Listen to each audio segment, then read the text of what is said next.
শুভ সকাল। আজ ৪ঠা মাঘ ১৪৩১, ইংরাজির ১৮ই জানুয়ারি ২০২৫। ১৯৩৮ ভারতের জাতীয় কংগ্রেসের সভাপতি নির্বাচিত হন নেতাজি সুভাষচন্দ্র বোস। দুঃখহরণ চক্রবর্তী ছিলেন খ্যাতনামা রসায়ন বিজ্ঞানী ও অধ্যাপক। বসু বিজ্ঞান মন্দিরের সঙ্গে তাঁর ছিল ঘনিষ্ঠ যোগাযোগ। বিজ্ঞানকে জনপ্রিয় করবার লক্ষ্যে ১৯৬২তে প্রতিষ্ঠিত সায়েন্স ফর চিলড্রেন্সের অন্যতম উদ্যোক্তা ছিলেন তিনি। আজ তাঁর জন্মদিন, সময়টা ১৯০৩। কুন্দনলাল সায়গাল একজন ভারতীয় অভিনেতা, যাকে হিন্দি সিনেমা প্রথম সুপারস্টার হিসেবে বিবেচনা করে। ছেলেবেলা থেকেই তাঁর স্বপ্ন ছিল গায়ক নায়ক হবার, এবং তিনি তাতে সফলও হয়েছিলেন। ৩৬টি ছবিতে তিনি অভিনয় করেছেন এবং তিনি ১৮৫টা গান রেকর্ড করেছেন। ১৮ই জানুয়ারি ১৯৪৭ পাঞ্জাবের জলন্ধরে তাঁর মৃত্যু হয়। ভারতীয় উপমহাদেশের ব্রিটিশ বিরোধী স্বাধীনতা আন্দোলনের একজন অন্যতম ব্যক্তিত্ব যতীন্দ্রমোহন রায় অসহযোগ আন্দোলন ও লবণ সত্যাগ্রহের জন্য ১.৫ বছর এবং ভারত ছাড়ো আন্দোলনের জন্য ২ বছর কারাদণ্ড ভোগ করেন তিনি। আজ তাঁর মৃত্যুদিন, সময়টা ১৯৫১। মীরা দাশগুপ্ত ভারতীয় উপমহাদেশের ব্রিটিশ বিরোধী স্বাধীনতা আন্দোলনের একজন অন্যতম ব্যক্তিত্ব ও অগ্নিকন্যা।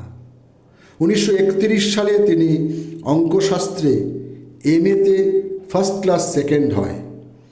এরপরে বিদ্যাসাগর কলেজ শিক্ষকতার কাজ শুরু করেন। আজ তাঁর মৃত্যুদিন, সময়টা ১৯৮৩। ভারতীয় অভিনেতা, প্রযোজক, পরিচালক, সম্পাদক ও রাজনীতিবিদ নন্দমুরি তারক রামারাও বা NT রামারাও, আজ তাঁর মৃত্যুদিন, সময়টা ১৯৯৬।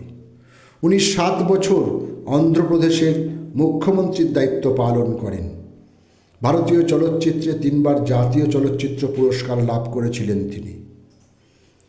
১৮ই জানুয়ারি ২০০৩ মুম্বাইয়ে বচ্চন পরিবারের বাসভবন প্রতীক্ষায় ৯৫ বছর বয়সে প্রয়াত হন বিশিষ্ট কবি হরিবংশ রায় বচ্চন।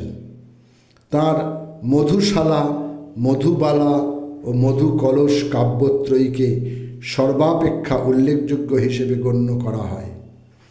১৯৭৬ সালে তিনি পদ্মভূষণ সম্মানে ভূষিত হন। চণ্ডী লাহিড়ী ছিলেন একজন ভারতীয় বাঙালি ব্যঙ্গচিত্রী ও লেখক। দীর্ঘ ৫ দশক ধরে কার্টুন চর্চার সঙ্গে যুক্ত ছিলেন তিনি।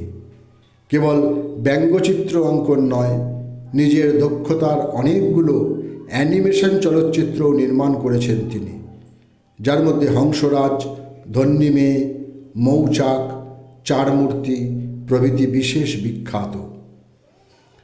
আজ শিল্পীর মৃত্যুদিন, সময়টা ২০১৮। হাঁদাভোদা, বাটুল দি গ্রেট, নন্টে ফন্টে, বাহাদুর বেড়াল ডানপিটে খাদু আর কেমিক্যাল দাদু, কৌশিক রায় প্রভৃতি বিখ্যাত কার্টুন চরিত্রের স্রষ্টা নারায়ণ দেবনাথের আজ মৃত্যুদিন, সময়টা ২০২২। সুজন দাশগুপ্ত ছিলেন একজন ভারতীয় আমেরিকান অধ্যাপক, ঔপন্যাসিক ও লেখক। প্রখ্যাত গোয়েন্দা একেনবাবুর স্রষ্টা তিনি। তাঁর উল্লেখযোগ্য কর্ম হল ম্যানহ্যাটনে মুনস্টোন, ঢাকা রহস্য উন্মোচিত, খুনের আগে খুন ইত্যাদি। আজ তাঁর মৃত্যুদিন, ১৮ই জানুয়ারি ২০২৩। ৮০ বছর বয়সে কলকাতায় তিনি পরলোক গমন করেন। সকলকেই আমার আনত প্রণাম।